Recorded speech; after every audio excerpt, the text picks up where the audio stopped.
이런 날씨엔 시간입니다. 올해 봄은 과연 봄이 맞나 싶을 정도로 예년에 비해 높은 기온과 건조한 날씨를 보였습니다.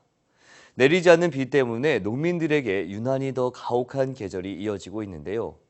비 소식이 간절하지만 당분간 고온 건조한 날씨가 계속될 것으로 전망됩니다.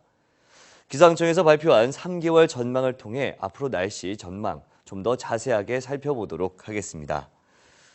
자, 먼저 다가오는 5월 상순에는 남쪽에서 따뜻한 기류가 유입되면서 일시적으로 고온 현상을 보이는 날이 많을 것으로 전망됩니다.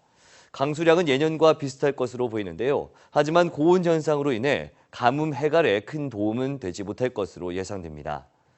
고온 현상은 5월 중순에도 계속되겠고 비도 적게 내릴 것으로 전망돼 농민들의 시름이 한층 더 깊어질 것 같습니다. 다행히 하순에는 반가운 소식이 있습니다. 남부지방을 중심으로 많은 비가 올 것으로 전망이 되고 있는데요. 이로 인해 가뭄 해소에 어느 정도 도움이 될 것으로 예상됩니다.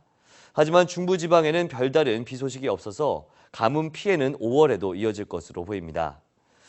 자, 여름이 다가오기 시작하는 계절 6월을 한번 살펴보겠습니다.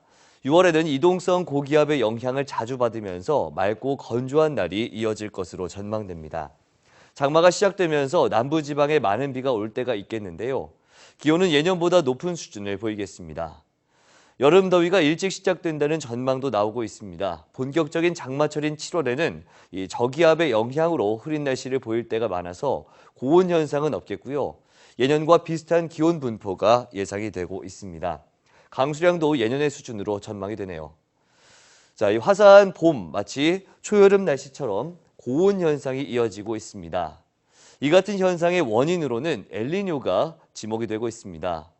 칠레 연안의 수온이 올라가면서 동서간의 수온차가 생겨 이로 인한 연쇄적인 반응으로 다른 쪽의 대기와 해양이 변화를 일으키게 되는데요.